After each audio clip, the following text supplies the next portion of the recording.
Perkenalkan Mas, aku Ivan Iman Tanggulon, mahasiswa Politeknik LPP Jakarta, jurusan D4 Teknologi Rekayasa Kimia Industri. Nah, sekarang ini saya ingin melakukan wawancara nih kepada Masnya. Saya ingin bertanya tentang seputar agama. Apakah Mas bersedia untuk saya wawancarai? Bersedia? Oke, untuk pertama kali, saya ingin tahu sih, nama Masnya itu siapa, lalu agamanya apa, dan sekarang tinggalnya di mana? Nah, sebelumnya perkenalkan Mas, nama saya Ivan Kurniawan Nasution. Saya beragama Muslim dan saya tinggal di Sleman, Yogyakarta. Oke Mas, sekarang ini saya ingin bertanya nih, menurut Masnya itu apa sih arti agama sebenarnya? Nah, kalau bicara soal agama nih ya Mas ya. Agama itu menurut saya adalah suatu pedoman yang saya pegang untuk menuntun saya untuk menuntun saya menuju kehidupan dunia dan mempersiapkan kehidupan akhirat. Nah, tadi ada Masnya bilang itu agama tuh sebagai penuntun. Nah, sekarang Mas ini memilih sekarang berstatus agama Islam kan? Betul Mas. Apa sih yang menjadi alasan Mas meyakini agama tersebut? Karena apa saya meyakini agama tersebut? Pertama itu karena dari hati nurani saya. Saya yakin bahwa agama Islam tersebut mampu dan bisa membawa saya ke jalan yang benar, dan dengan saya berada di agama Islam, saya diajarkan tentang banyak dari akhlak, ajaran-ajaran tentang Nabi dan seperti itu. Karena dengan saya mempelajari itu, saya yakin dan percaya bahwa itu benar. Oke Mas. Nah, dari agama Mas tersebut kan agama Islam. Tuh. Nah, saya ingin bertanya gini, bagaimana sih awal kedatangannya agama Islam di Indonesia? Kalau boleh tahu, boleh nggak sih Mas ceritakan kepada saya? Kalau kedatangan Islam di Indonesia, menurut saya, menurut pandangan saya sendiri, Islam pertama kali datang pada abad ke-7 sampai ke-13 Masehi, yang dibawa oleh pedagang Muslim Arab, Persia, dan pedagang Gujarat, yang dimana datang ke pelabuhan-pelabuhan Indonesia dari Aceh, Samudra, dan Jawa. Menarik ya Mas sejarahnya. Ya, Mas. Saya ini ingin menanya lagi nih Mas, lebih dalam tentang Islam nih. Ya, Mas. Mas ini kan dalam melakukan ibadah pasti perlu namanya perlengkapan ibadah kan? Tuh.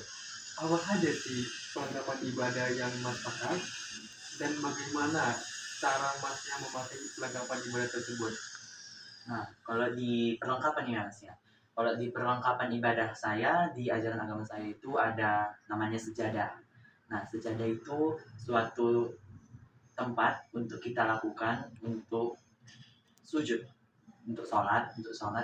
Nah, Ya kan? biasanya itu wajib dibawa jika ingin pergi ke masjid atau musola. Seperti biasanya musola, karena musola itu kadang tidak semua dibuat sejadahnya. Oh, Ya. Terus yang kedua itu ada Al-Quran. Nah, Al-Quran ini biasa kita lakukan untuk mengaji. Nah, mengaji ini bisa kapan saja, sunnah habis sholat, sebelum sholat, atau sekarang juga boleh mengaji. Nah, yang ketiga itu ada tasbih. Tasbih itu biasanya kita pakai untuk berzikir. Nah, dengan berzikir kita biasanya habis sholatnya. Berzikir itu biasanya dilakukan habis sholat. Nah, dengan berzikir kita lebih tenang, lebih ya dapat ininya, hidayahnya dari Allah. oh, ada tadi Al-Quran, lalu sajadah sama tasbih. Nah, tadi Masnya ada bilang hidayah nih. Berbicara tentang hidayah. Pasti Mas itu kan dapatnya entah dari khutbah atau berdasarkan kitab suci Al-Quran yang Mas pelajari. Nah, sekarang apa sih hidayah yang paling Mas ingat di dalam hati Mas? Lalu, kenapa Masnya tuh bisa mengingat begitu dalam di dalam hati Mas tersebut? Nah, kalau bicara soal itu ya Mas ya, hidayah yang paling saya ingat itu adalah ajaran di mana waktu saya sekolah Arab. Dulu itu ustadz saya pernah mengatakan bahwa kita mudah melakukan kita mudah mendapatkan pahala dan mudah juga melakukan dosa. Saya relate sekali dengan itu karena dengan kita mengatakan ah saja kepada orang tua kita sudah berdosa dan itu biasa. So, bagaimana ya? Itu sudah menjadi hal yang wajar di kalangan kita mengatakan ah kepada orang tuanya. Terlihat sepele tapi itu kayak betul-betul memang mendapatkan dosa. Lalu untuk pahalanya gimana Mas? Nah, untuk pahalanya seperti yang kita tahu, pahala itu bisa didapatkan dengan mudah. Dengan bersenyum saja kepada orang lain kita bisa mendapatkan pahala. Dengan bersenyum saja ya Ya, Mas. karena dalam ajaran saya senyum adalah sebagian dari iman. Oke, keren ya Mas. Agamanya cukup keren nih tentang ajarannya. Nah, sekarang nih saya mau bertanya nih. Dari ajaran tersebut kan pasti nih menjadi sebuah ciri khas dari agama Mas yang paling jelas membedakan Islam, agama Islam dengan agama yang lain. Nah, bagaimana sih Masnya melihat perbedaan yang paling jelas di antara ajaran agama Islam dengan agama-agama yang lain, Mas? Saya ingin tahu nih. Kalau untuk perbedaan yang paling mencolok, yang paling signifikan ya menurut saya itu dengan cara kita beribadah. Nah, dalam Islam, cara beribadah kami kan dengan sholat, bentang sejadah, kita berdoa, memohon kepada Allah. Nah, kalau saya lihat di ajaran masnya atau yang lain itu seperti bernyanyi, membuat salib, berdoa salib, nah seperti itu. Dan itu perbedaan yang paling mencolok sih mas menurut saya. Karena cara beribadah kita berbeda. Menyikapi tentang tadi Mas, kayak perbedaan nih. Saya ingin bertanya nih Mas, bagaimana sih kondisi kerukunan di antara umat-umat yang berbeda agama di Indonesia, khususnya nih di tempat tinggal Mas lah sekarang nih di Sleman, Yogyakarta tadi yang Mas bilang. Nah, bagaimana sih Mas melihat kerukunan yang ada sekarang? Nah, kalau untuk kerukunannya umat beragama di tempat saya itu, memang di tempat saya itu ada yang beragama Islam dan ada yang beragama Kristen.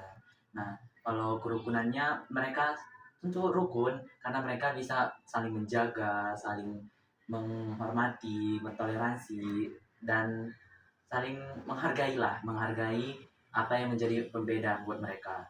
Dan contohnya ketika si saudara kita yang muslim ini melakukan sholat, mereka menghargai dengan tidak berkaraoke atau ya contohnya seperti teman saya lah. Saya kan berkuliah di Jogja ini.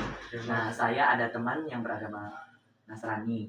Nah, jadi ketika saya melakukan sholat, teman saya yang beragama Nasrani menunggu saya selesai sholat.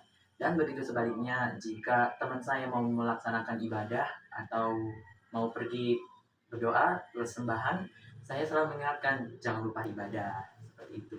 Jadi kami saling menghargai dan bertoleransi menjadi apa yang menjadi perbedaan buat kami. Dengan begitu kami hidup rukun dan aman. Cukup keren nih Mas, bagaimana cara Masnya itu menjaga toleransi dengan saling kayak tadi, kalau misalnya temannya Nasrani itu ibadah, Mas akan menunggu atau bukan menunggu, lebih tepatnya mengingatkan.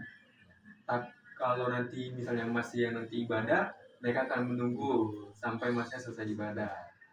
Nah, ada nggak sih ini contoh sederhana yang lain nih, bagaimana cara Masnya menjaga kerukunan selain dari Mas mengingatkan dari teman Nasrani tersebut, ada nggak sih cara yang lain Mas gunakan? Cara yang lain itu seperti kan kami di tempat kami itu aku dan saya dan teman-teman saya itu beragama Islam dan Nasrani dan kebetulan kami dari suku Batak. Nah, dengan cara kami untuk menghargai dan mentoleransi agama dengan cara kan semalam baru tahun baru nih mas, baru Iya, Natal. benar tuh. Nah, kami ada acara kami selalu buat acara di adalah suatu tempat yang kami siapkan. Di situ kami mandok hata namanya kalau di Batak. Nah, kami di situ saling bertukar pikiran, saling bermaaf-maafan. Ya, seperti biasalah kami bercanda juga. Nah, kalau untuk agama Nasrani kepada kami, nah ketika kami puasa atau lebaran, nah waktu puasa kan ada yang namanya takjil nih sebelum buka puasa. Nah, Iya. waktu kami mau buka puasa, teman-teman yang dari agama Nasrani ini nggak disuruh atau kayak dengan niat baik orang itu kayak beliin kami takjil. Nah, dari itu kami menjalin hubungan lebih erat. Dan ketika mereka Natal atau Tahun Baru, kami ikut merayakan. Dan ketika kami berpuasa atau Lebaran, mereka juga ikut merayakan. Seperti itu mas cara. Menakjubkan ya mas. Bagaimana cara masnya itu menjaga kerukunan dengan kalau misalnya umat Nasrani tadi itu kalau ada namanya ibadah raya dia merayakannya juga. Ya.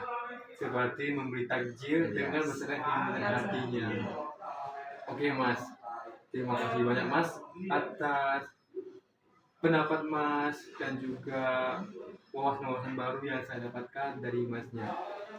Saya sungguh merasa bersyukur bisa bertemu dengan masnya hari ini. Terima kasih kembali mas karena sudah mau mewawancari saya. Saya juga sangat bersyukur bisa diwawancari mas. Oke.